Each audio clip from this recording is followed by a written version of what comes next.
Let's imagine for a moment, for the sake of illustration, that you are not capable of eating food or even drinking water without getting sick. I mean, you could eat, but you could drink, but it's going to come right back up. So eating and drinking, you got to do it to live, right? So you got to have some nutrition. But you're extremely limited how much of this you can have. Well, what's going to be the outcome of that? The outcome, of course, is you're going to have some serious physical problems, and chances are you're going to have a very low lifespan. Your mortality rate is going to be extremely low. You're going to die at an early age, chances are. Now, let's take that model and let's superimpose it over something very similar, but instead of saying that we can't consume food and water without getting sick, let's say that we are deprived of intimacy. Now, by the way, you need intimacy. You need social interaction for survival. I heard somebody say just the other day that if you took a newborn baby and you fed the baby water and you fed the baby food, but you didn't touch the baby, outside of that, just no intimacy whatsoever, that the baby would eventually die because, well, part of survival is human interaction. Now, when we stop and think about that, we know that one of the deficits of people with autism is they just don't socialize because they are mind blind. They don't have that capacity. Literally, they don't have the capacity to socialize like neurotypical people do. And that is also true of people with Asperger syndrome, high-functioning autism. We may have average or higher intelligence, but still that mind blindness is, well, that's one of the primary markers of autism, of Asperger syndrome. You just don't get the social thing. And because of that, we spend most of our lives not able to consume, what shall we call this? Intimacy food. That would be a good word. Social food. Social nutrition. We try our best, but, it just comes right back up. It just flies in our face. Does not work. Well, because of that, what we learn is this: that the average person with autism has a lifespan of 36 years. Now, what about people who have Asperger syndrome, people who are high-functioning autistics? Well, then the number raises considerably to 58 years.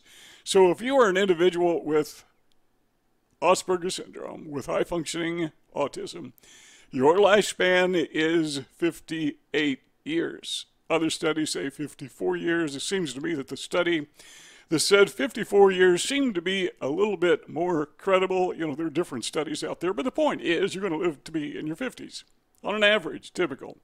So let me quote from one of these sources. It says, what the researchers also discovered was that the average life expectancy for the general population was about 70 years old. Now, this is in Sweden.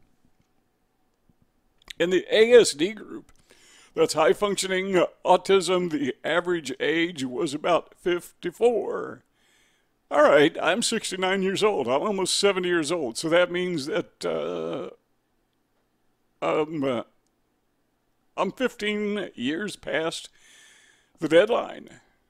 All right, now that raises an important question, and that question is, how so? I mean, why is it that people with Asperger syndrome, people with autism have such incredibly low lifespans?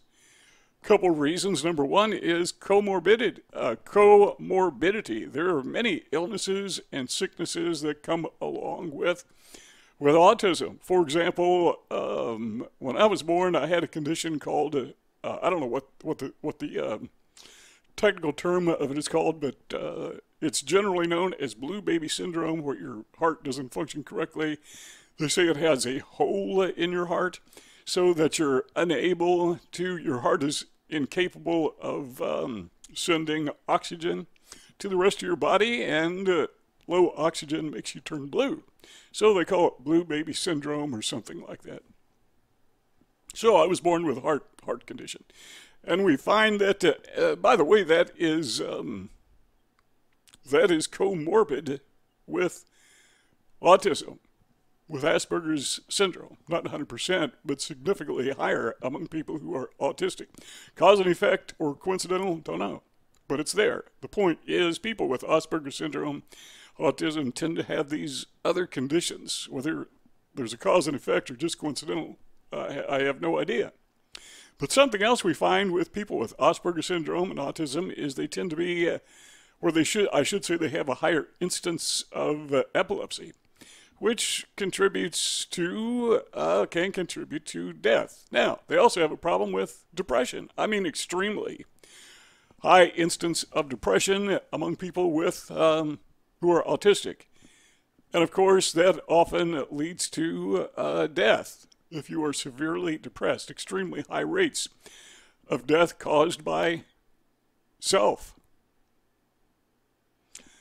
Lowers the morbidity rate significantly. So 54 years old, 58 years old, somewhere in your 50s, chances are that's as far as you're going to get. So let's dig a little bit deeper in this. We're asking ourselves why this is so. And it's because we said, number one, of illnesses that are comorbid with autism. And number two, it's because of, largely depression, which is born out of the way that we are treated, rejection, throughout our younger years.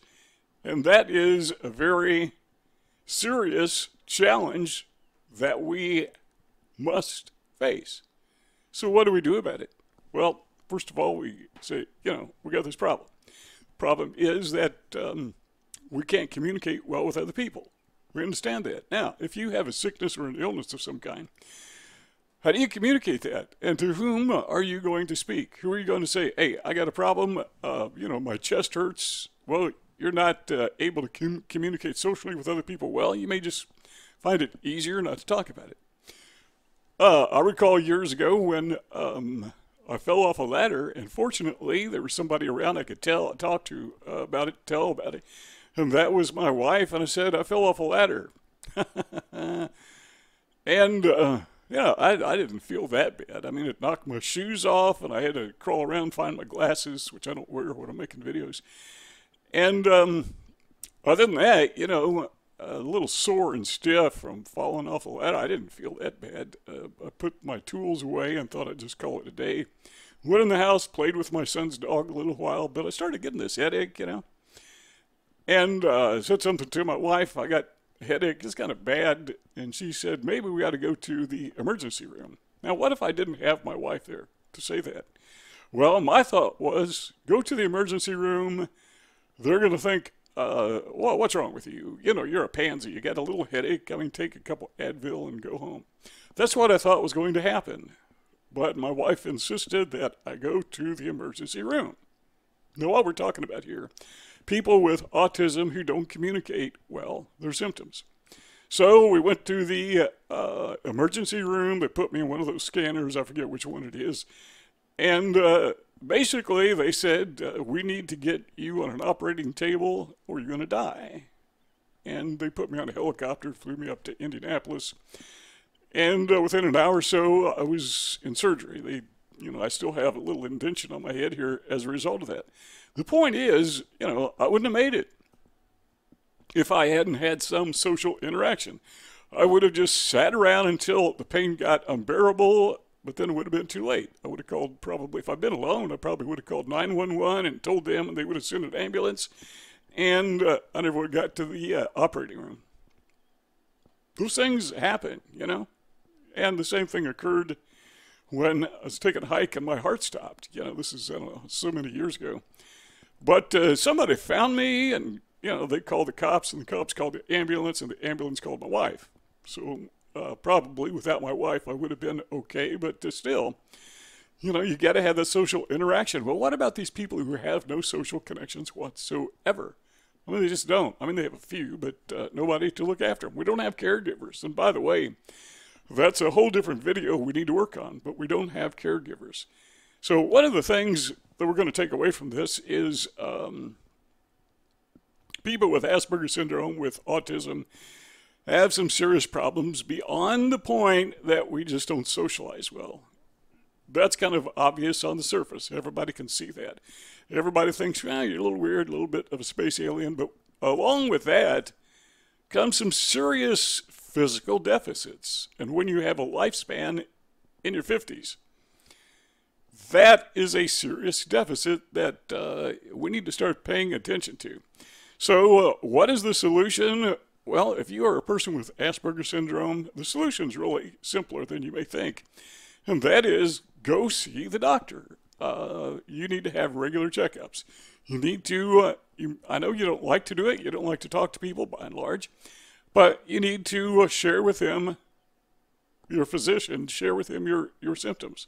Whatever is wrong with you, if you think it's no big deal, chances are it's a big deal. So talk to your doctor about it.